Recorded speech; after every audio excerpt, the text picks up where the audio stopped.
হযরত ওমরের কাছে যায় বললেন, ওমর শুনছেন, আমাদের খলিফা প্রতিদিন ফজরের নামাজ পড়া মসজিদে নববী থেকে মরুভূমির মধ্যে চলে যান, কারোর সাথে কোনো কথা বলে না।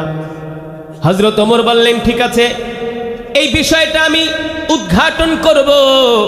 আমাদের খলিফা আবু বকর প্রতিদিন ফজরের নামাজ পড়া মরুভূমির মধ্যে কোথায় যায়, অনেক সময় সেখানে অপেক্ষা করে আবার ফিরে আসে, এই বিষয়টা আমরা বের করব। হযরত ওমর বলেন, আমি একদিন ফজরের নামাজ পড়ে আবু বকর যখন মসজিদ থেকে বের হলেন, আমিও তার পিছনে পিছনে বের হলাম। আবু বকর আমাকে দেখলেন না, আমি দূর থেকে তাকে অবজারভেশন করছি, দূর থেকে আমি তাকে ফলো করছি, খেয়াল করছি, দেখি আবু বকর কোথায় যান। হযরত ওমর বলে, আমি দেখলাম আবু বকর মরুভূমির মধ্যে দিয়া হাঁটতে হাঁটতে হাঁটতে হাঁটতে মরুভূমির মধ্যে একটা ভাঙ্গা ঘর, একটা কুঠুরির মধ্যে আবু বকর ঢুকে যান। সেখানে 1-1.5 ঘন্টা অপেক্ষা করেন আবু বকর। হযরত ওমর বলে, আমি যে সেই ঘরের একটা দরজার পাশে নিজেকে আড়াল করে রাখলাম, লুকিয়ে রাখলাম, যাতে আবু বকর আমাকে না দেখে। আবু বকর যখন ঘর থেকে বের হলেন 1-1.5 ঘন্টা পরে, আমি দরজার এক জায়গায় যে এমনভাবে আড়াল করলাম, আবু বকর আমাকে আর দেখতে পেলেন না। তিনি ঘর থেকে বের হইয়া মসজিদে নববীর দিকে আসতেছেন। আমি আবু বকর যখন ঘর থেকে বের হয়ে গেলেন, আমি আস্তে করে ওই ভাঙ্গা ঘরের মধ্যে ঢুকে গেলাম, এটা বোঝার জন্য যে আবু বকর প্রতিদিন এই ঘরের মধ্যে আইসা কি করে এটা আমার জানার আগ্রহ। হযরত ওমর বলে, আমি ওই ভাঙ্গা ঘরের মধ্যে ঢুকে দেখলাম ওই ঘরের মধ্যে একজন অন্ধ মহিলা বাস করে। সুবহানাল্লাহ বলেন। ওই ঘরের মধ্যে একজন অন্ধ মহিলা বাস করে।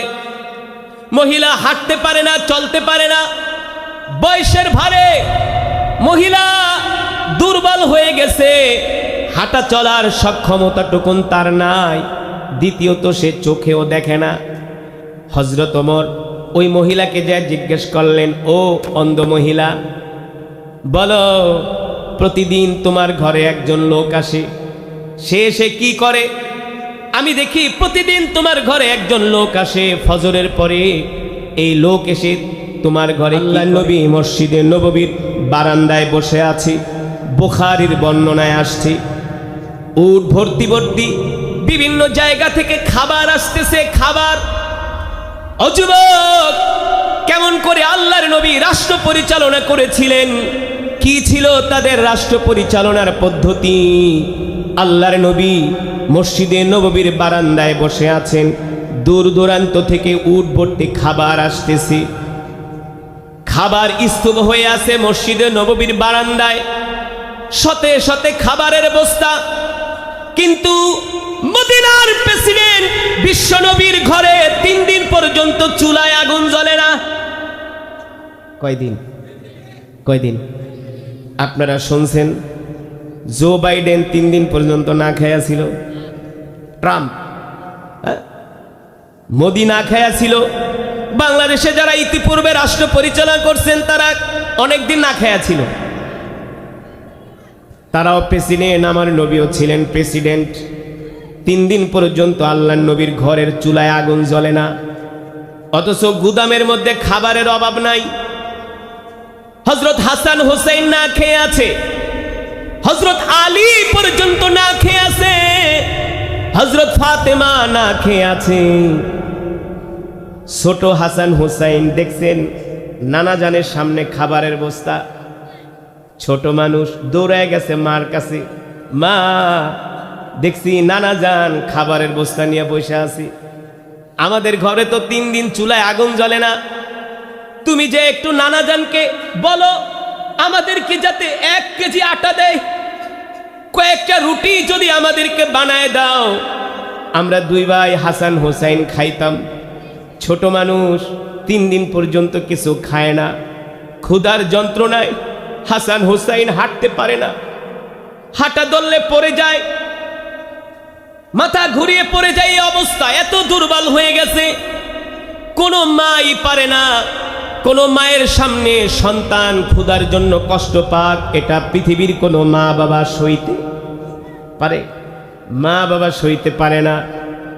হযরত হাসান হোসেন বলে, মা যাও না, নানা জান তো মদিনার প্রেসিডেন্ট, নানা জানি তো মদিনার সব, তিনি খাবারের বস্তা নিয়ে বসে আছেন, আমাদের জন্য কিছু খাবার তুমি চেয়ে নিয়ে আসো।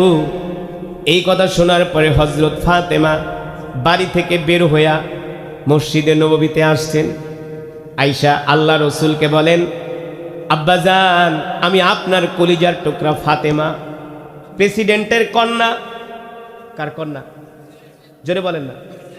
প্রেসিডেন্টের কন্যা হযরত ফাতেমা, বেহেশতের সরদারিনী, সুবহানাল্লাহ বলেন, খাতুন জান্নাত, বেহেশতের সরদারিনী হযরত ফাতেমাতুজ জহরা রাদিয়াল্লাহু তাআলা আনহা। আল্লাহু আকবার। হযরত ফাতেমা হবেন বেহেশতের নারীদের সরদার, আর হযরত হাসান হুসাইন হবে বেহেশতের যুবকদের সরদার। সুবহানাল্লাহ বলবেন না? হযরত ফাতেমা এসে বলে, আব্বাজান, আপনি তো মদিনার প্রেসিডেন্ট, আমি আপনার কন্যা। আব্বাজান, আপনার কাছে একটা ছোট্ট দরখাস্ত নিয়ে আসছি, ফিরিয়ে দিবেন না, ফিরিয়ে দিবেন না। আল্লাহ রসুল বলে, ফাতেমা বলো বলো, কি দরখাস্ত নিয়ে আসছো? আব্বাজান, 3 দিন পর্যন্ত ঘরের চুলায় আগুন জ্বলে না, হাসান হোসেন না খেয়ে আছে, আলীও না খেয়ে আছে, আপনিও তো না খেয়ে আছেন। বেশি কিছু চাই না, 1 কেজি আটা দেন। কয় কেজি? জোরে বলেন। এ যুবক, ভালো করে শোনো, তোমাদের নবী, আমাদের নবী রহমাতুল্লিল আলামিন কেমন শাসক ছিলেন? হযরত ফাতেমা বলে, 1 কেজি আটা দেন, কয়েকটা রুটি বানাবো, হাসান হোসাইন খাবে। আব্বাজা, আমার স্বামী আলী না খেতে খেতে, আলী এখন আর হাইটে মসজিদেও যেতে পারে না, আলী কাঁপিয়ে কাঁপিয়ে পড়ে যায়। আলীও খাবে, আমিও খাবো, আপনিও খাবেন। 1 কেজি আটা দেন, কয়েকটা রুটি বানায়া, 3 দিন পরে আমরা একটু খাই। আব্বাজান, ফিরিয়ে দিয়েন না। আল্লাহর নবী ডাক দিয়ে বলে, ফাতেমা রে, শোনো, আমি তোমাকে 1 কেজি আটা না, আমি যদি তোমাকে 10 বস্তা আটাও দিয়া দেই, কারো কাছে আমার জবাবদিহি করতে হবে না, কারণ আমি মদিনার প্রেসিডেন্ট। আল্লাহর নবীর কি কারো কাছে জবাব দিতে হবে নাকি? কারো কাছে জবাব দিতে হবে না। কিন্তু ফাতেমা, তুমি শোনো, এ ফাতেমা শোনো, তুমি আমার কাছে 1 কেজি আটা চেয়েছো, তুমি জানো না আমার অনেক সাহাবীরা বদরের যুদ্ধে শহীদ হয়ে গেছে, আমার অনেক সাহাবীরা উহুদের ময়দানে শহীদ হয়ে গেছে। ওই সাহাবীদের এতিম এতিম সন্তান আছে, ওই সাহাবীদের বিধবা স্ত্রী আছে, ওই এতিম সন্তানরা না খেয়ে আছে। যতক্ষণ পর্যন্ত আমি মদিনার প্রেসিডেন্ট মুহাম্মদ সাল্লাল্লাহু আলাইহি সাল্লাম ওই এতিম সন্তানদের মুখে খাবার তুলে দিতে না পারবো, ততক্ষণ পর্যন্ত মদিনার প্রেসিডেন্টের ঘরে 100 টাকা আটাও যাবে না। আর আসতে কোন সুবহানাল্লাহ। বর্তমানের প্রেসিডেন্টের মেয়েরা তো যায় বলে, আব্বা আমাদের আটা দেন না, বাজার করে দেন। কি বলে? প্রাডো গাড়ি দেন, ট্যাক্স ফ্রি গাড়ি দেন। আমেরিকা, অস্ট্রেলিয়া, কানাডাতে 100 কোটি টাকা দিয়া বাড়ি কিনা বেগম পাড়া বানায় দেন না। প্রেসিডেন্টের ঘরে খাবার নাই। হযরত ফাতেমা বলে, আব্বাজান ফিরিয়ে দিন না। আল্লাহ নবী বলে, ফাতেমা রে, তুমি জানো না আমার অনেক সাহাবীরা, সাহাবীদের বিধবা স্ত্রীরা পর্যন্ত না খেয়ে আছে, তাদের ঘরে বাজার নাই।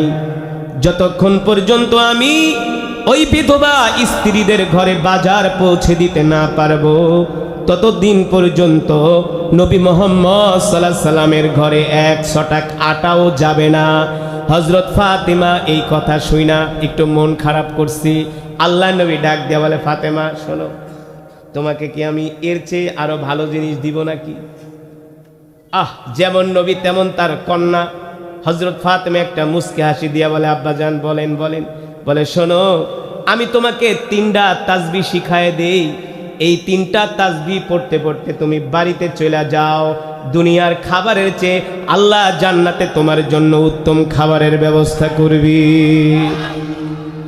আল্লাহ রাসূল বলে, তুমি সুবহানাল্লাহ, আলহামদুলিল্লাহ, লা ইলাহা ইল্লাল্লাহ, আল্লাহু আকবার, ওয়ালিল্লাহিল হামদ। ফাতেমা, এই 3টা তাসবিহ পড়তে বাড়িতে চলে যাও, আল্লাহ তোমাকে এর চেয়ে জান্নাতে উত্তম খাবারের ব্যবস্থা করবে। আমরা হইলে কি বলতাম? আপনারে বাপ বইলা পরিচয় দিব না। হ্যাঁ, আপনি প্রেসিডেন্ট, আপনি চাইলে তো বাংলাদেশের অর্ধেক দিয়া দিতে পারেন, মনে হয় আর বাবার দাদার কেলা সম্পত্তি। বর্তমানে যারা পৃথিবী রাষ্ট্র পরিচালনা করছেন, সব রাষ্ট্রপ্রধানরা রাষ্ট্রের সম্পদগুলো বাপ দাদার তালুকদারি মনে করে। অথচ আল্লাহ রসুলের পরে আবার খলিফার দায়িত্ব নিলেন হযরত আবু বকর। কে? নেতা যদি ভালো হয় তার কর্মীও ভালো হয়। কথা কয় না? নেতা যদি ভালো হয় তার আশেপাশের মানুষরাও ভালো হয়। নেতা যদি নামাজ পড়ে তার কর্মীরাও নামাজ পড়ে। কথা কয় না? নেতা যদি নামাজ পড়ে তার কর্মীরাও নামাজ পড়ে। আমার নবী রহমাতুল লিল আলামিন, তার সবচেয়ে কাছের সহযোগী, কাছের কর্মী ছিলেন কে? সাইয়েদনা আবু বকর রাদিয়াল্লাহু তাআলা আনহু। কেমন ছিলেন আবু বকর? আল্লাহ নবীর ওফাতের পরে খলিফার দায়িত্বে চলে আসলেন আবু বকর। তিনি এবার মদিনার প্রেসিডেন্ট। হযরত আবু বকর দায়িত্ব নেওয়ার পরে তিনি পুরা রাজ্য ঘুরে ঘুরে দেখলেন কোথায় অভাবী মানুষ আছে, কোথায় এতিম মানুষ আছে, কোথায় মদিনার মাটিতে না খেয়ে কোন মানুষগুলো ঘুমায়। তাদেরকে হযরত আবু বকর খুঁজে খুঁজে বের করলেন। এদের মধ্য থেকে হযরত আবু বকর একদিন ফজরের নামাজ পড়ে মসজিদে নববী থেকে বের হয়ে গেলেন, মরুভূমির মধ্যে চলে যান।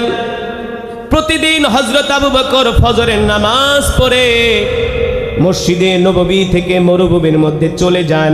ফজরের পরে আবু বকর কারো সাথে কথা বলে না। প্রতিদিন খলিফা আবু বকর ফজরের নামাজ পড়া রুটিন মাফিক সে মরুভূমিতে চলে যান, কারোর সাথে কথা বলে না। এই বিষয়টা সাহাবারা খুব খেয়াল করলেন যে আমাদের খলিফা আবু বকর প্রতিদিন ফজরের পরে কোথায় যান, এই বিষয়টা আমাদেরকে জানতে হবে। হযরত ওমরের কাছে যায় বললেন, ওমর শুনছেন, আমাদের খলিফা প্রতিদিন ফজরের নামাজ পড়া মসজিদে নববী থেকে মরুভূমির মধ্যে চলে যান, কারোর সাথে কোনো কথা বলে না। হযরত ওমর বললেন, ঠিক আছে, এই বিষয়টা আমি উদ্ঘাটন করব। আমাদের খলিফা আবু বকর প্রতিদিন ফজরের নামাজ পড়া মরুভূমির মধ্যে কোথায় যায়, অনেক সময় সেখানে অপেক্ষা করে আবার ফিরে আসে, এই বিষয়টা আমরা বের করব। হযরত ওমর বলেন, আমি একদিন ফজরের নামাজ পড়ে আবু বকর যখন মসজিদ থেকে বের হলেন, আমিও তার পিছনে পিছনে বের হলাম। আবু বকর আমাকে দেখলেন না, আমি দূর থেকে তাকে অবজারভেশন করছি, দূর থেকে আমি তাকে ফলো করছি, খেয়াল করছি, দেখি আবু বকর কোথায় যান। হযরত ওমর বলে, আমি দেখলাম আবু বকর মরুভূমির মধ্যে দিয়া হাঁটতে হাঁটতে হাঁটতে হাঁটতে মরুভূমির মধ্যে একটা ভাঙ্গা ঘর, একটা কুঠুরির মধ্যে আবু বকর ঢুকে যান। সেখানে 1-1.5 ঘন্টা অপেক্ষা করেন আবু বকর। হযরত ওমর বলে, আমি যে সেই ঘরের একটা দরজার পাশে নিজেকে আড়াল করে রাখলাম, লুকিয়ে রাখলাম, যাতে আবু বকর আমাকে না দেখে। আবু বকর যখন ঘর থেকে বের হলেন 1-1.5 ঘন্টা পরে, আমি দরজার এক জায়গায় যে এমনভাবে আড়াল করলাম, আবু বকর আমাকে আর দেখতে পেলেন না। তিনি ঘর থেকে বের হইয়া মসজিদে নববীর দিকে আসতেছেন। আমি আবু বকর যখন ঘর থেকে বের হয়ে গেলেন, আমি আস্তে করে ওই ভাঙ্গা ঘরের মধ্যে ঢুকে গেলাম, এটা বোঝার জন্য যে আবু বকর প্রতিদিন এই ঘরের মধ্যে আইসা কি করে এটা আমার জানার আগ্রহ। হযরত ওমর বলে, আমি ওই ভাঙ্গা ঘরের মধ্যে ঢুকে দেখলাম ওই ঘরের মধ্যে একজন অন্ধ মহিলা বাস করে। সুবহানাল্লাহ বলেন। ওই ঘরের মধ্যে একজন অন্ধ মহিলা বাস করে। মহিলা হাঁটতে পারে না, চলতে পারে না, বয়সের ভারে মহিলা দুর্বল হয়ে গেছে, হাঁটা চলার সক্ষমতাটুকুন তার নাই। দ্বিতীয়ত সে চোখেও দেখে না। হযরত ওমর ওই মহিলাকে যা জিজ্ঞেস করলেন, ও অন্ধ মহিলা, বলো প্রতিদিন তোমার ঘরে একজন লোক আসে, সে এসে কি করে? আমি দেখি প্রতিদিন তোমার ঘরে একজন লোক আসে ফজরের পরে। এই লোক এসে তোমার ঘরে কি করে? বলে, বাবা রে, আমার ঘরে প্রতিদিন একজন লোক আসে, তবে কে আসে সেটা তো আমি দেখি না, কারণ আমি তো চোখে দেখি না। ওই লোকের পরিচয় আমি জানি না, ওই লোকের চেহারাও আমি দেখি না, দেখতে পারি না, আমি তো অন্ধ। ওই লোক কোত্থেকে আসে সেটাও আমি জানি না, কোথায় যায় সেটাও জানি না, কি তার পরিচয় সেটাও আমি জানি না, কোন বংশের মানুষ সেটাও আমি জানি না। হযরত আবু বকর বলেন, তাহলে বলো ওই লোকটা প্রতিদিন তোমার ঘরে আইসা কি করে? এবার অন্ধ মহিলা বলে, শোনো, আমি তো অন্ধ, আমি তো চলাচল করতে পারি না, আমি নিজে একা চলাফেরা করতে পারি না, রান্নাটুকুনো করতে পারি না, আমি আমার ঘরের কাজকর্ম পর্যন্ত করতে পারি না। আমার ঘরে যেই লোক ফজরের পরে আসে, ওই লোক এসে তিনি আমার পরিধেয় বস্ত্রগুলো নিজের হাত দিয়ে ধুয়ে দেয়। তিনি কে? আবু বকর কে? প্রেসিডেন্ট। আবু বকর প্রেসিডেন্ট। যুবক, এ যুবক শোনো, আবু বকর খলিফা, মদিনার প্রেসিডেন্ট। অন্ধ মহিলা বলে, আমি তো তার পরিচয় জানি না, তাকে দেখিও না, তবে ওই লোক প্রতিদিন আমার বাড়িতে আইসা তিনি আমাকে জিজ্ঞেস করে, অন্ধ, তোমার পরিধেয় বস্ত্রগুলো আমাকে দাও, যেগুলো ময়লাযুক্ত কাপড় আমাকে দাও। আমি আমার কাপড়গুলো তার কাছে দিই, সে তার নিজের হাত দিয়ে আমার কাপড়গুলো ধুয়ে দেয়। তারপরে জিজ্ঞেস করে, বৃদ্ধ, তোমার আর কি প্রয়োজন আছে?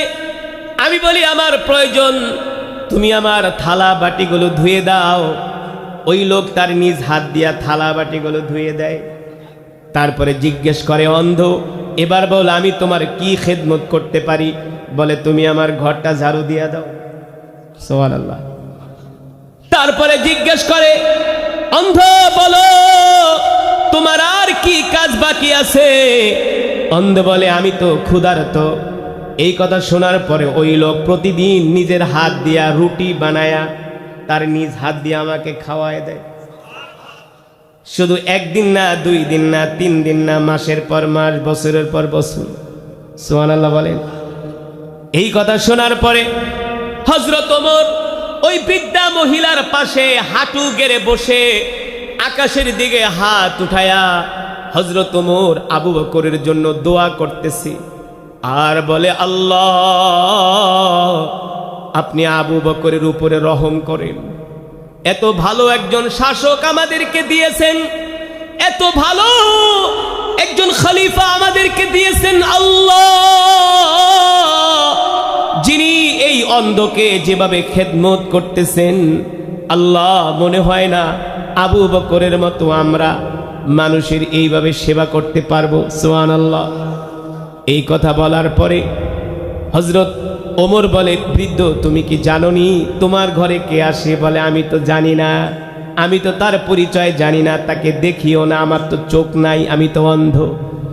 হযরত আবু বকর, হযরত ওমর বলে, বৃদ্ধ, তোমার ঘরে যিনি আসেন তিনি দুনিয়ার সাধারণ কেউ নন, তিনি হলেন মদিনার প্রেসিডেন্ট, আল্লাহ রসুলের সবচেয়ে কাছের সহযোগী হযরত আবু বকর। হযরত আবু বকর মদিনার খলিফা, সে আয়েশা নিজের হাত দিয়া তোমার কাপড় ধুইয়া দেয়, তোমার থালা বাসন ধুইয়া দেয়, তোমারে রুটি বানায় নিজের হাত দিয়া খাওয়ায় দেয়। এই কথা শোনার পরে অন্ধর চোখ দিয়া ঝরঝর করে পানি পড়তেছে। অন্ধ কান্না করে বলে, আল্লাহ, যে খলিফা আমার এত খেদমত করে, ওই খলিফার উপরে আপনি রহম করেন। কিছুদিন পরে হযরত আবু বকর সিদ্দিক রাদিয়াল্লাহু তাআলা আনহু শহীদ হয়ে যায়। কি হয়ে যায়? শহীদ হয়ে যায়, দুনিয়ার জমিন ছেড়ে চলে যায়। এখন খলিফা কে? খলিফা ওমর রাদিয়াল্লাহু তাআলা আনহু, তার কাঁধে খেলাফতের দায়িত্ব। তার কাঁধে খেলাফতের দায়িত্ব। হযরত ওমর মনে রাখছে ওই যে আবু বকর অন্ধের সেবা করতেন। এখন আবু বকর তো শহীদ হয়ে গেছে, খলিফা তো এখন ওমর, তো অন্ধ তো আর মরে নাই। অন্ধ মরেছে? অন্ধ তো বেঁচে আছে। হযরত ওমর মনে মনে ভাইবা রাখছেন, তার মেমোরিতে আছে যে যেমন কইরা আবু বকর অন্ধের খেদমত করছে, আবু বকরের পরে এখন সেই অন্ধের খেদমত করার দায়িত্ব ওমরের ঘাড়ে এসে পড়েছে। ঠিক না? এবার ঠিক হযরত আবু বকরের মতো হযরত ওমর প্রতিদিন ফজরের নামাজ পড়ে সেও চলে যায় মরুভূমিতে। কোথায় যায়? মরুভূমিতে যায়। আরে কথার উত্তর দিন মিয়া, মাইকের আওয়াজ এমনি ভালো না, এত পচা মাইক বেটা, এত পচা মাইক দিয়ে ওয়াজ করা যায়? হ্যাঁ, মাইক লয়েছে, ঠাস ঠাস করে, মনে হয় যে পাতিল পিটাইতেছে, আওয়াজে কোনো মজা নাই, কোনো শ্রুতি মধুরতা নেই। যেটা বললাম, হযরত ওমর মেমোরিতে রেখেছেন আবু বকর শহীদ হয়ে গেছে, খলিফার দায়িত্বে আমি যেভাবে করে আবু বকর খেদমত করছেন, আমার তো এখন অন্ধের সেইভাবে খেদমত করতে হবে। এবার হযরত ওমরও প্রতিদিন ফজরের নামাজ পড়ে মরুভূমিতে চলে যান, যে ওই অন্ধ মহিলার নিজের হাত দিয়া কাপড় ধুয়ে দেয়, ঘর মুছে দেয়, থালাবাটি পরিষ্কার করে দেয়, নিজের হাত দিয়া রুটি বানিয়ে হযরত ওমর ওই অন্ধ মহিলাকে খাইয়ে দেয়। এভাবে করে তার খেদমত চলতেছে, খেদমত চলতেছে। কিন্তু অন্ধ মহিলা তো আর জানে না আবু বকর জানে, কারণ সে তো অন্ধ, সে তো আর চোখে দেখে না, আর সে তো মরুভূমির একটা ঘরে বাস করে, তাকে তো আইসা কেউ খবরও দেয় না যে আবু বকর নাই। তো হযরত ওমর প্রতিদিন এইভাবে খেদমত করতেছে অন্ধ মহিলা। একদিন অন্ধ মহিলা হঠাৎ করে হযরত ওমরকে ডাক দিছে, এই এদিকে আসেন, আপনার সাথে আমার কথা আছে। হযরত ওমর বলে, কি কথা?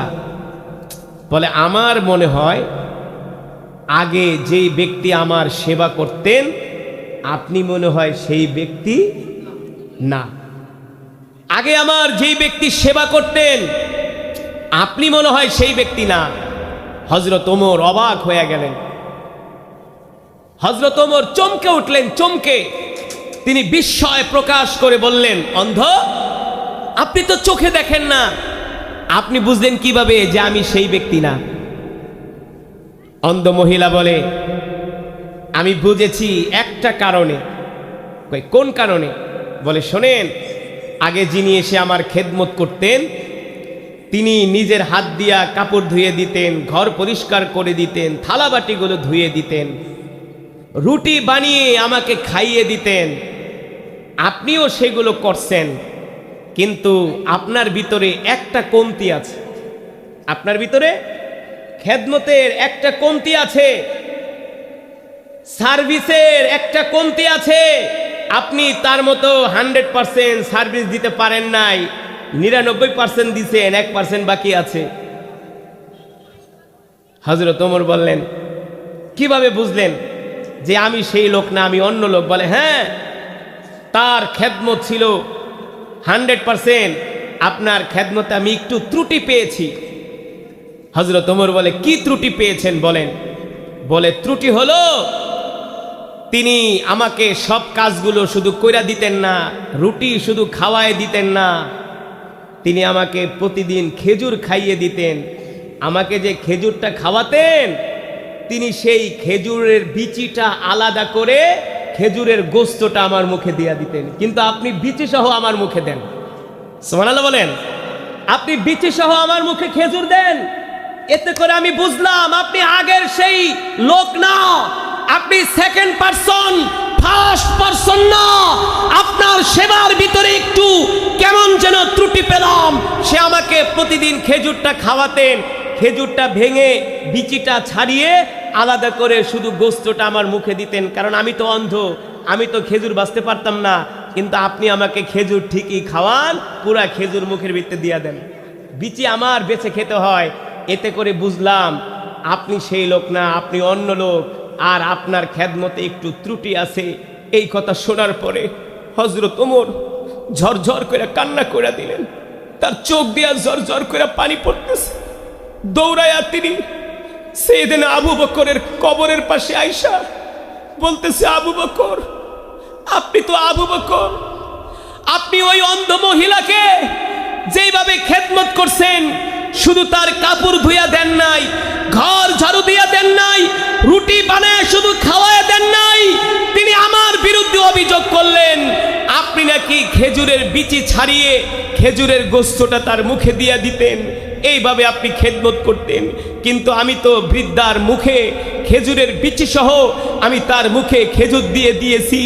আমার তার কাছে আমার এই খেদমত টুটুকুন ত্রুটিযুক্ত হয়েছে।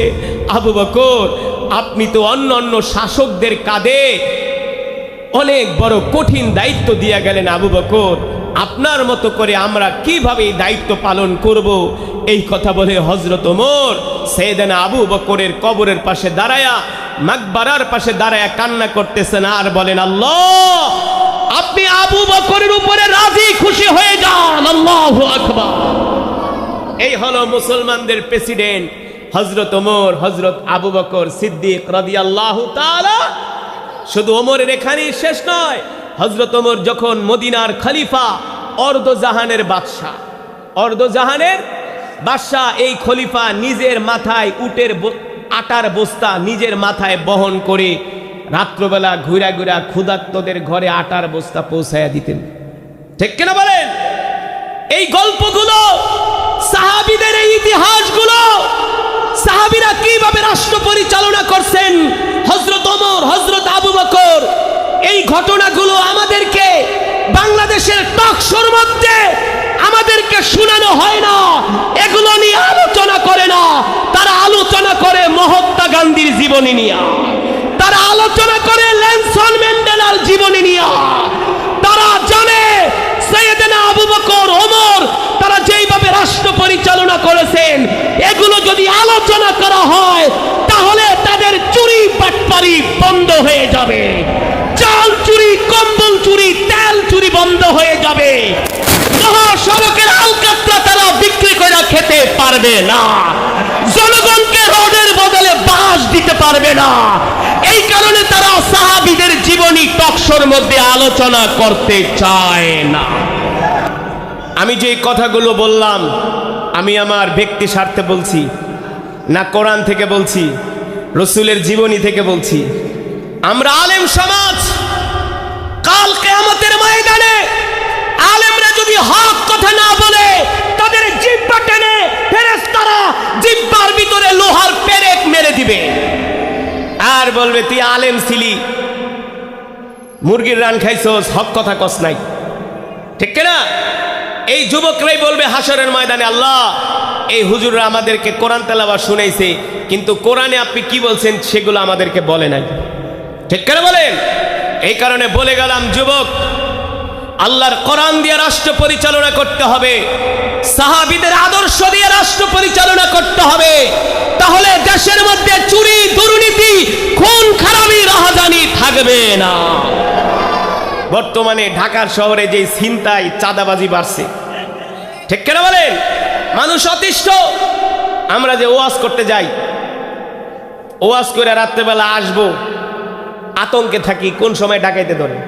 আমার গাড়ি 4 বার ডাকাইতে ধরছে। কয়বার? আমার গাড়িতে 4 বার ডাকাইতে ধরছে। ধরে গে, হুজুর, আমগো কপাল ভালো, শুধু আপনারই পাই।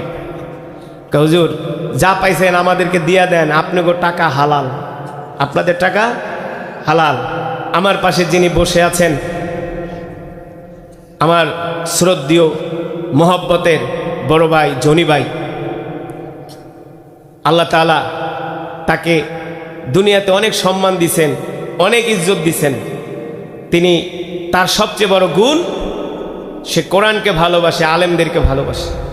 তার এক ভাই নামাজরত অবস্থায় তিনি ইন্তেকাল করছে।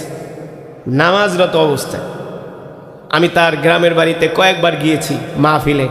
তার বাবা ছিলেন একজন আল্লাহওয়ালা বুজুর্গ, তার দেশে বিশাল মাদ্রাসা, অত্র অঞ্চলের এমন কোনো আলেম নাই যার সাথে তার সম্পর্ক নাই, শুধু অত্র অঞ্চলে নেই, ঢাকার শহরে। তো ধনী ভাই আপনাদের সামনে কিছু কথা বলবেন, ওঠাউঠি করবেন না, এই মোনাজাত না দিয়ে যাবেন না, বয়ান শেষ হয়নি, একজন উঠবেন না প্লিজ, বসেন, আরও বয়ান হবে, আরও কথা আছে। তা আপনাদের একটা মজার ঘটনা শোনাই। জনি ভাইয়ের বাড়িতে আমি ওয়াজে গেছি, তার বাড়ি থেকে আসতেছি, সে আমাকে তার গাড়ি দিয়া, তার গার্ড দিয়া, আমাদেরকে আর্মস ঠামস দিয়া নিরাপদে রাস্তায় পৌঁছায় দিছে।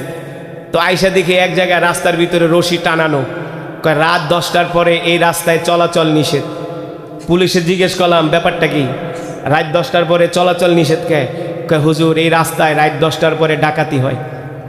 কি হয়? কি হয়? কথা কয় না, ডাকাতি হয়। আমি বলি ডাকাতি হয়, তাহলে আপনারা আছেন কেন? আপনাদেরকে জনগণ কেন বেতন দেয়? আমরা কেন আপনাদের বেতন দিই? কয় হুজুর কথা ঠিকই বলছেন, কিন্তু আমাদের আইনে আছে কোনো ডাকাত ধরলে আমরা তাকে গুলি করতে পারবো না। আমাকে গুলি যদি না করেন তাই ডাকাত কি আপনার মামা শ্বশুর নাকি যে আপনার কাছে এসে ধরা দিবে? বলে হুজুর কি বলবো, এটাই বাংলাদেশের আইন। তা আমি বললাম এই আইন যদি বাংলাদেশে হয়, এই আইন দিয়া কখনো জনগণের জান মালের নিরাপত্তা হবে না, দেওয়া সম্ভব না। এই গত 2 মাস আগে আমি ওমরায় গিয়েছিলাম, মক্কা শরীফ থেকে আমার একটা প্রোগ্রাম দাম্মামে, দাম্মাম থেকে ওরা আমাকে নিয়ে এসছে। আমি সন্ধ্যা 6টায় হারাম থেকে গাড়িতে উঠছি, বাইতুল্লাহ শরীফ থেকে যাব দাম্মাম।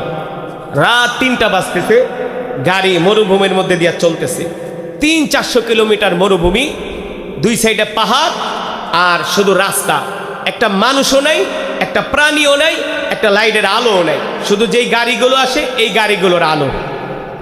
তা আমি হেল্পারকে ডাক দিলাম, এদিকে আসো, এত রাইতে গাড়ি ঠাড়ি চালাও এই মরুভূমির মধ্যে দিয়ে, মিয়া কোনো সমস্যা টমস্যা হয় না? হেল্পার আমার একে হুজুর কি সমস্যা? আমি কয় বছর ধরে সৌদি আরব? হুজুর আমি তো আছি 20 বছর, আর আমার যে ড্রাইভার হ্যাঁ 36 বছর। আমি ড্রাইভারে জিজ্ঞেস করলাম, এই মিয়া গাড়ি চালান 36 বছর ধরে এই রাস্তায়, এমন মরুভূমি, রাত 2টা-3টা বাজে, কোনো সমস্যা হয় না? সে হুজুর কি সমস্যা? আমি বলি ডাকাতি ঢাকাতি হয় না? কি ডাকাতি? আমি বলি হ্যাঁ। আরে মিয়া যেই মরুভূমির মধ্যে গাড়ি চালান, এই মরুভূমি যদি আমাকে বাংলাদেশে হইতো তাহলে তো সকাল 10টায় ডাকাতি করতো, একেবারে লুঙ্গি ঠুঙ্গি খুললা রেখে দিত। বিশ্বাস করেন আমাকে সিলেট হাইওয়ে রোডে মাধবপুরে ডাকাইতে দিচ্ছে, আমার জুতাটা পর্যন্ত লয়ে গেছে, গাড়িতে একটা বালিশটা পর্যন্ত লয়ে গেছে, কত বড় ছেঁচড়া। আমি ড্রাইভারে বললাম, মিয়া এই মরুভূমি যদি বাংলাদেশে হইতো রাত 3টা লাগতো না, সকাল 10টায় কাম সেরা পালাইতো। হুজুর ডাকাতি তো দূরের কথা, কোনো শয়তানও আপনার দিকে ভুলেও তাকাবে না। বলে এখন ডাকাতি করবে, পরে 24 ঘন্টার ভিতরে ধরে ফেলবে, ধইরা স্টেডিয়ামে নিয়ে হাজার লক্ষ জনতার সামনে আর হাতের কবজি কেটে দেওয়া হবে। এটা হলো কোরআনের আইন, এটা হলো কোরআনের। সৌদি আরবে তেমন কোনো কোরআনের আইন নাই, 1, 2, 3টা কোরআনের আইন আছে। চুরি করলে চোরের হাত কেটে দাও, জিরো টলারেন্স, কোনো সুপারিশ চলবে না, কোনো কথা চলবে না, চুরি করছে ধরা খাইছে হাত কেটে দেওয়া হবে। এই কারণে সৌদি আরবে কোনো চুরি ডাকাতি। তবে বর্তমানে আমি ড্রাইভারে বললাম, মিয়া রিয়াদে যে বাঙালিকে অপহরণ করে, হুজুর বাঙালিদের যে অপহরণ করে এটা বাঙালিদের করে, কোনো আরবি না, বাঙালিদেরকে করে। এই কারণে বলবো বিশ্বাস করেন, আল্লাহর কসম খেয়ে বলি, যতই আমাদেরকে নতুন নতুন গল্প শোনাক না কেন, এই হবে সেই হবে, এটা হবে সেটা হবে, আল্লাহর কোরআনের আইন ছাড়া এই দেশে কোনোদিন শান্তি আসতে পারে না, আসবেও। এই কারণে আমরা দোয়া করি আল্লাহ তাআলা বাংলার জমিনে কোরআনের শাসন প্রতিষ্ঠা করার তৌফিক দান করুন। এটা আমার তামান্না, আকাঙ্ক্ষা। আপনি যদি বলেন হুজুর আমি আপনার আকাঙ্ক্ষা তামান্নার সাথে এক নাই, আপনি না পারেন, আপনি নাও যদি পারেন, কোনো কারণে আপনার মনের ইচ্ছা কিন্তু থাকতে হবে যে আল্লাহ যদি এই দৃশ্যটা দেখতে পারতাম, বাংলার আকাশে, বাংলার সংসদ ভবনে কোন দিন কালেমার পতাকা পথ করে উঠতেছে, এই দৃশ্য যদি দেখে যেতে পারতাম তাহলে কলিজা ঠান্ডা হয়ে যেত। এই কথা যদি আপনি বলতে পারেন তাহলে আপনি মুমিন, আপনি মুমিন, আপনি মুমিন। আর যদি এই আকাঙ্ক্ষা তামান্না আপনার দিলের মধ্যে না থাকে, আপনি মুসলমান হয়েও নামাজ রোজা কইরাও মরার পরে আপনি মুরতাদ হয়ে মরবেন, মুরতাদ হয়ে মরবেন। আমি কথাটা বলে গেলাম। এই কারণে আমাদের দিলের তামান্না হলো আল্লাহর জমিনে আল্লাহর দ্বীন কায়েম হয়ে যাক। ঠিক কেন বলেন? আল্লাহর জমিনে আল্লাহর দ্বীন কায়েম হয়ে যাক। যাদের দ্বারা বাংলার জমিনে আল্লাহর দ্বীন কায়েম হবে, যাদের দ্বারা, যেই দলের দ্বারা, যেই নেতার দ্বারা, আল্লাহ তাআলা তাদের উপর রহম করুন বলি আমিন। এই বাংলাদেশের উপর রহম করুন বলি আমিন। আল্লাহর বান্দারা, আমরা এখনই মোনাজাত দিব। মোনাজাতের আগে আপনাদের সামনে আজকের মাহফিলের সম্মানিত সভাপতি, আমাদের পরম শ্রদ্ধেয়, আমাদের মহব্বত, আপনারা যাকে সবাই চিনেন, শরীফ ওসমান হাদি, তিনি শহীদ হয়েছেন। আল্লাহ তাআলা তাকে জান্নাতুল ফেরদাউসের উচ্চ মাকাম দান করুন বলে আমিন। যারা দেশকে ভালোবাসবে, যারা দেশের মানুষকে ভালোবাসবে, যারা দেশের স্বাধীনতাকে ভালোবাসবে, আমরাও তাদেরকে ভালোবাসবো। ঠিক কিনা বলেন? দেশের প্রশ্নে, দেশের স্বাধীনতার প্রশ্নে, জনগণের জান মাল নিরাপত্তার প্রশ্নে বাঙালি জাতি কারো সাথে আপোষ করে নাই, করবেও না। ঠিক কিনা বলেন? আল্লাহুম্মা আমিন। আলহামদুলিল্লাহি রাব্বিল আলামিন, ওয়াসসালাতু ওয়াসসালামু আলা সাইয়্যিদিল আমবিয়াই ওয়াল মুরসালিন ওয়া আলা আলিহি ওয়া সাহবিহি আজমাইন। ইয়া আউওয়ালাল আউওয়ালিন, ইয়া আখিরাল আখিরিন, ইয়া যাল কুওয়াতিল মাতিন, ইয়া রাহিমাল মাসাকিন, ইয়া আরহামার রাহিমিন, ইয়া আরহামার রাহিমিন, ইয়া আলিয়ুন, ইয়া আযীমুন, ইয়া হালিমুন, ইয়া কারীম, ইয়া রাব্বি লাকাল হামদ হামদান কাসীরান তাইয়িবান মুবারাকান ফি। আল্লাহুম্মা লাকাল হামদু ওয়া লাকাশ শুকরু কামা ইয়ানবাগি লিজালালি ওয়াজহিকা ওয়া আযীমি সুলতানিক।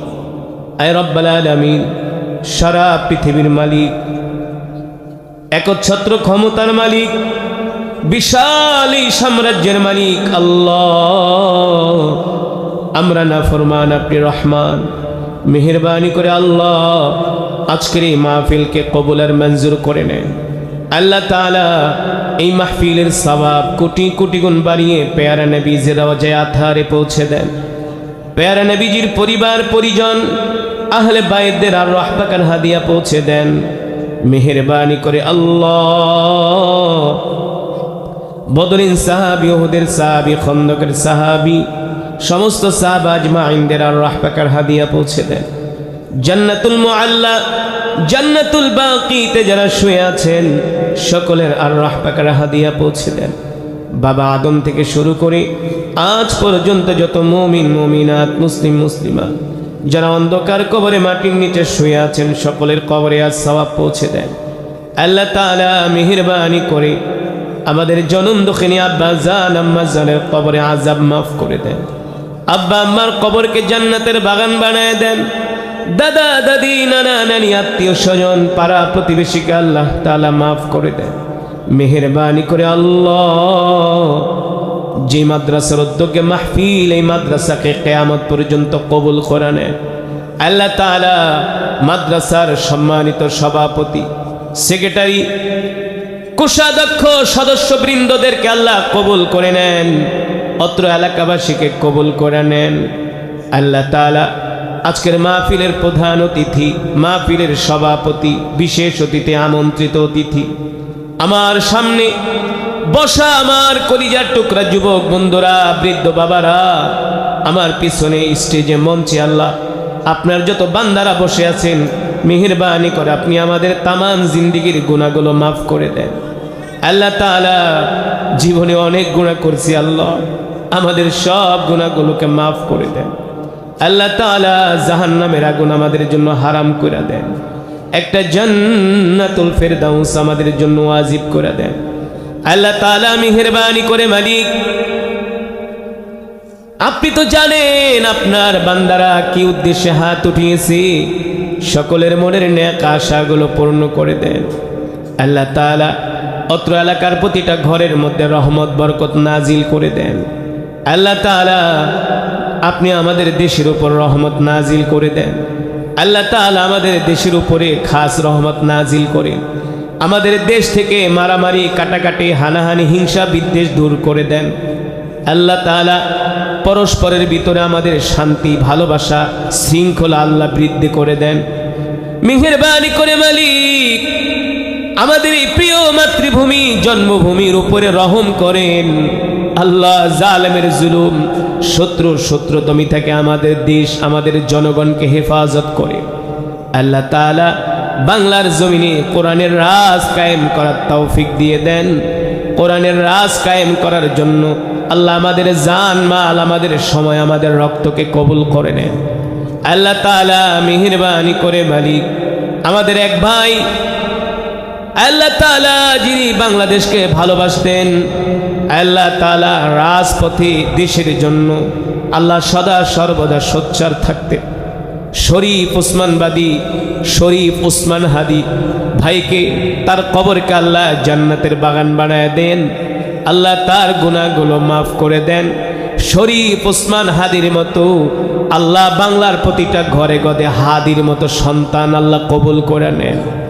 আল্লাহ তাআলা মেহেরবানি করে মালিক অনেক মা বোনেরা আমাদের সাথে হাত উঠিয়েছেন, মা বোনদেরকে মাফ করে দেন।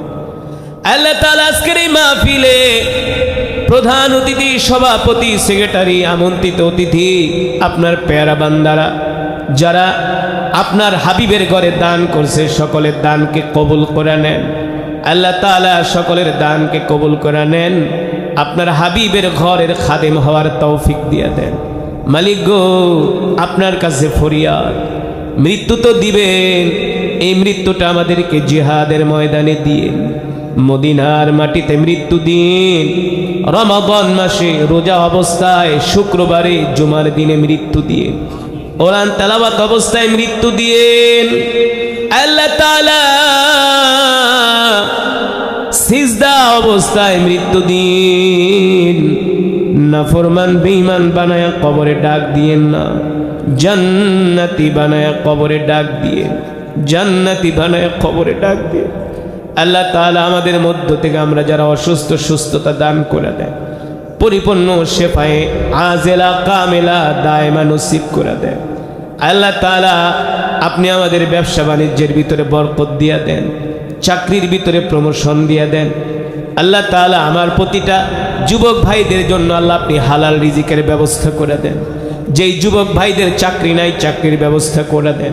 যারা ব্যবসা করে বরকত দিয়া দেন, যারা ঋণগ্রস্ত ঋণ পরিশোধ করার তৌফিক দিয়া দেন।